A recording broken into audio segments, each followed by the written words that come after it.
പരിശുദ്ധ പിതാവ് ലിയോ 14 മാർപ്പാപ്പയുടെ 2026 പ്രധാന വിദേശ പര്യടനങ്ങളുടെ വിവരങ്ങൾ പുറത്തുവിട്ട് Vatican. Algeria, Cameroon, Angola, Equatorial Guinea, Spain, Monaco എന്നീ രാജ്യങ്ങളിലേക്ക് അപ്പസ്തോലിക യാത്ര നടത്തുമെന്ന് പരിശുദ്ധ സിംഹാസനത്തിന്റെ പ്രസ് ഓഫീസ് കഴിഞ്ഞ ദിവസം പുറത്തുവിട്ട പത്രക്കുറിപ്പിലൂടെ അറിയിച്ചു.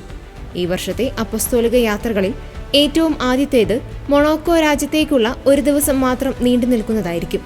വലിയ ആഴ്ചയ്ക്ക് മുൻപായി മാർച്ച് 28 നടക്കുന്ന ഈ യാത്ര ലിയോ 14 പാപ്പയ്ക്ക് രാജ്യത്തെ രാഷ്ട്രീയ നേതൃത്വം നൽകിയ ക്ഷണത്തിന് മറുപടിയായാണ് നടക്കുക. ക്രൈസ്തവ വിശ്വാസം രാജ്യത്തിന്റെ ഔദ്യോഗിക മതമായുള്ള യൂറോപ്യൻ രാജ്യമാണ് മൊണാക്കോ. ലോകത്തിലെ ഏറ്റവും ചെറിയ രാജ്യങ്ങളിൽ രണ്ടാമത്തേതാണ് ഇത്. 2026 മാർപ്പാപ്പയുടെ അപ്പസ്തോലിക യാത്രകളിൽ ഏറ്റവും ദൈർഘ്യമേറിയത് Algeria, Cameroon, Angola, Equatorial guinea എന്നീ ആഫ്രിക്കൻ രാജ്യങ്ങളിലേക്കുള്ള 10 ദിവസങ്ങൾ നീളുന്ന യാത്രയാണ്. ഏപ്രിൽ 13 മുതൽ 23 വരെയുള്ള തീയതികളിലായിരിക്കും ഇത് നടക്കുക.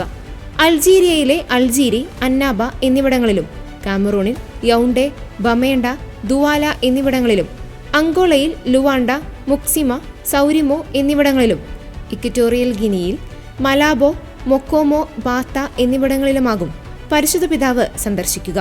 2026 മൂന്നാമത്തെ അപ്പസ്തോലിക യാത്ര സ്പെയിനിലേക്കാണ്. ജൂൺ 6 മുതൽ 12 വരെ തീയതികളിലായി നടക്കുന്ന ഈ യാത്രയിൽ പാപ്പ ആദ്യമെത്തുക തലസ്ഥാനമായ മാഡ്രിഡിലായിരിക്കും. സ്പെയിനിലേക്കുള്ള യാത്രയുടെ ഭാഗമായി കാനറി ദ്വീപുകളും പരിശുദ്ധ പിതാവ് സന്ദർശിക്കും. കാനറി ദ്വീപുകൾ യൂറോപ്പിലേക്കുള്ള കുടിയേറ്റവുമായി ബന്ധപ്പെട്ട് ഏറെ പ്രശസ്തമാണ്. വർഷം തോറും ആയിരക്കണക്കിന് കപ്പലുകളാണ് ആഫ്രിക്കൻ പ്രദേശങ്ങളിൽ നിന്നുള്ള കുടിയേറ്റക്കാർ ഇവിടേക്ക് എത്തുന്നത്.